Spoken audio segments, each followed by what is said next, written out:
Well, hello, folks out there in YouTube land. Got a big show lined up for you. Let's get right on into it. All right, we're going to have a little recruiting update. I've had a bunch of you ask for this. And hey, if you know anything about this channel, it's a lot like Burger King. Girls? Ooh,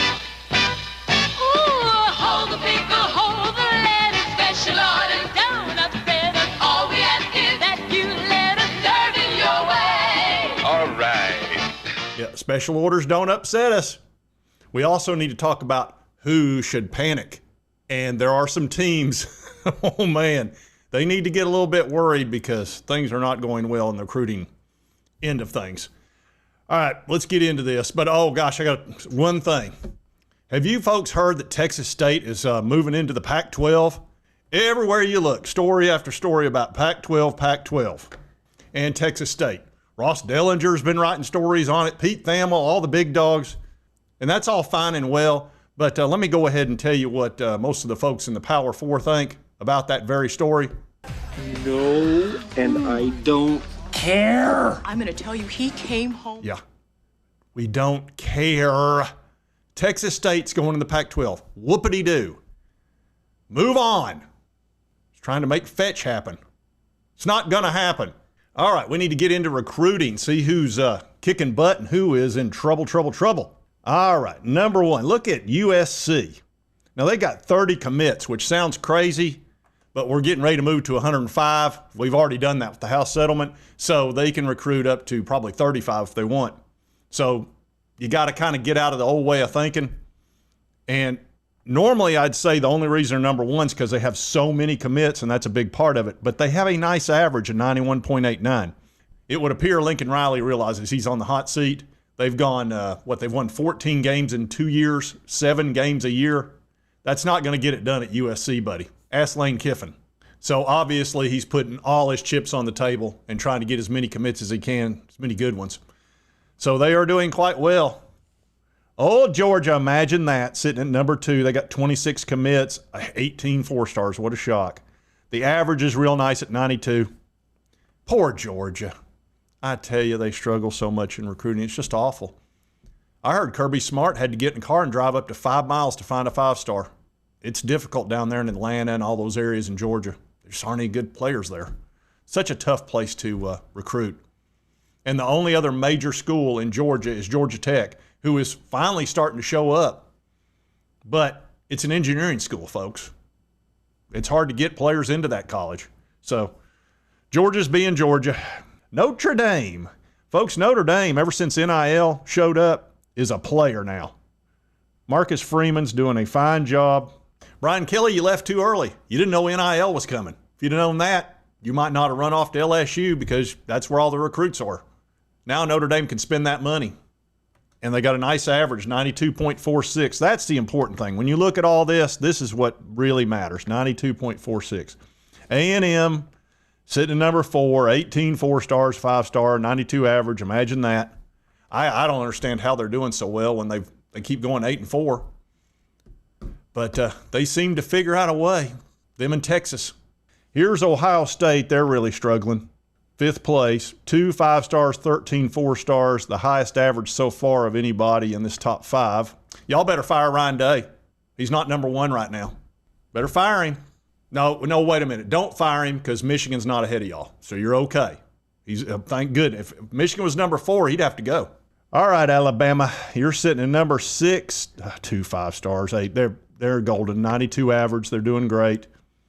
Kalen DeBoer and Ryan Grubb, frickin' frack, shake and bake.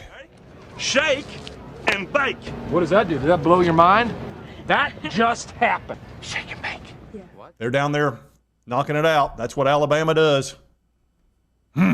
All right, Miami, the big spenders. Nobody shows up for any of their games. They don't give a crap to watch them. But they're doing great because they've got big donors down there.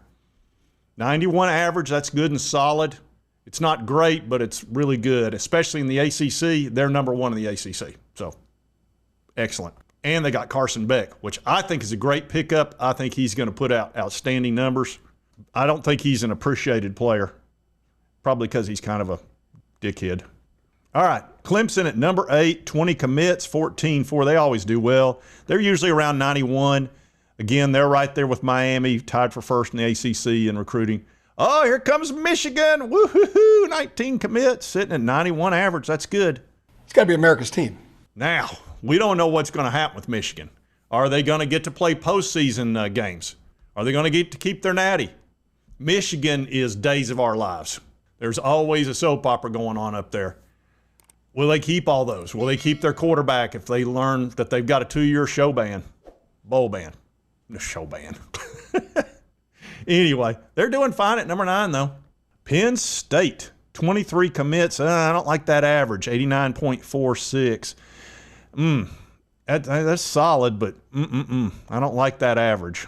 Florida State, they're doing okay, especially for an ACC team. They're like third, 13 4-stars. I don't like that average, but that's, it's not bad. Here's Tennessee. They finally got off the schneid.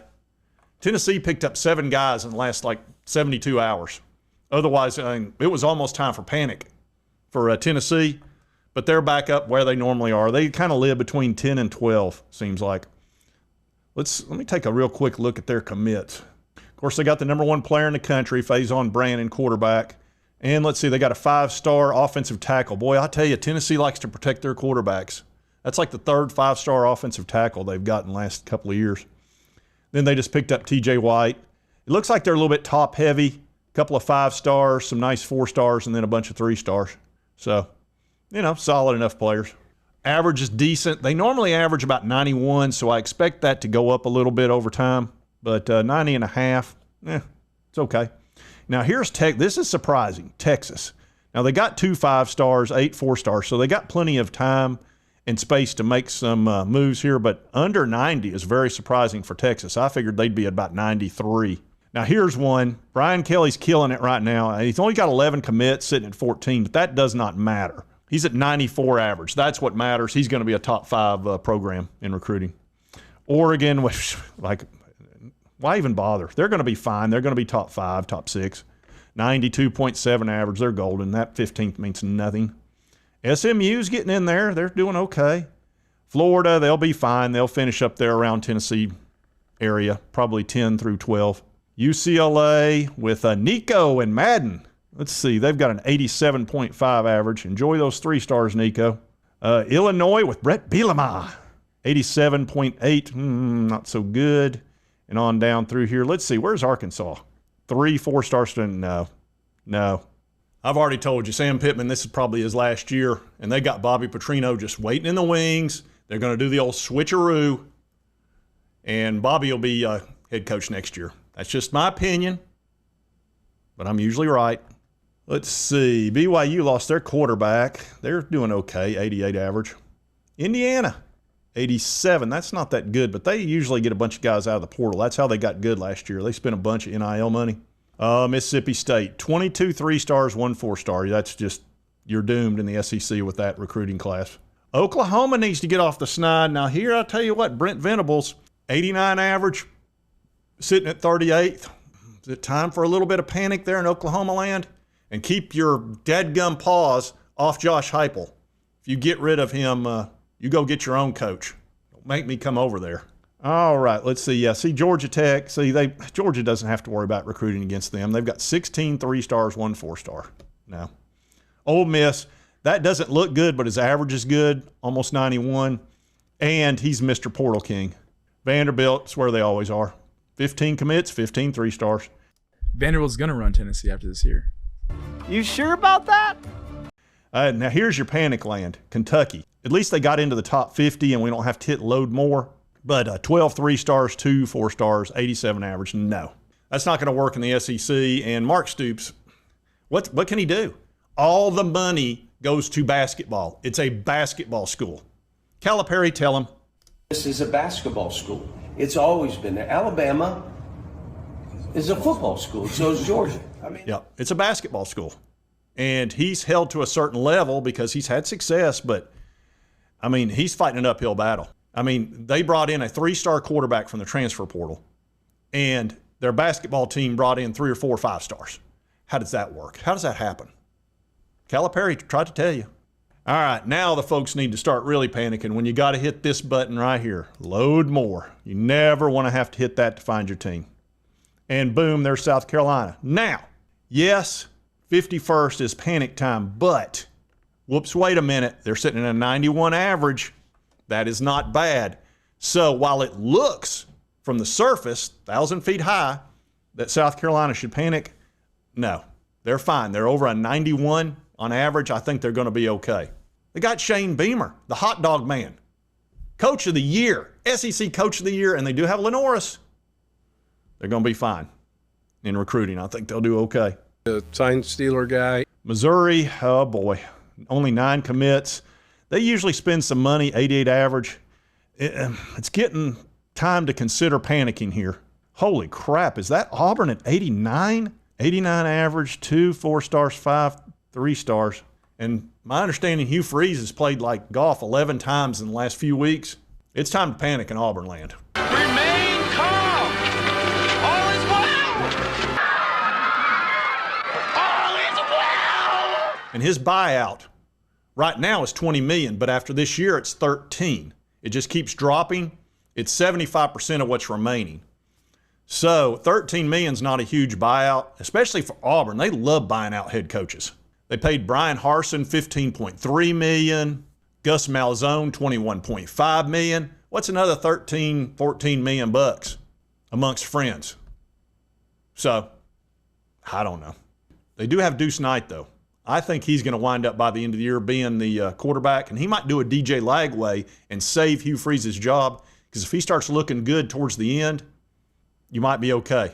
Or maybe Jackson Arnold will pull him out of the fire. I don't know about Arnold.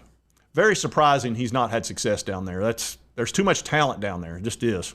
And then here's Colorado at the very end, and we know Deion's had some health problems, so I don't know. He'll end up bringing in 2 or 3 5-stars, though, at the end. So anyway, there's a nice update on all the recruiting and all that kind of stuff. And Texas State joined the Pac-12. Never forget that's very important. It's going to affect your everyday life. And if you like this content, be sure to hit that like button. Let's continue to cover all these big college sports stories. If you've not subscribed, boom, boom, boom, hit that button right there. It won't cost you a dime. Help you get my videos. And right over here is the most recent video. YouTube, thanks, you'll enjoy. We'll see you next time on Sports Talk Jay. I'll turn this damn bus around. That'll end your precious little field trip pretty damn quick, huh?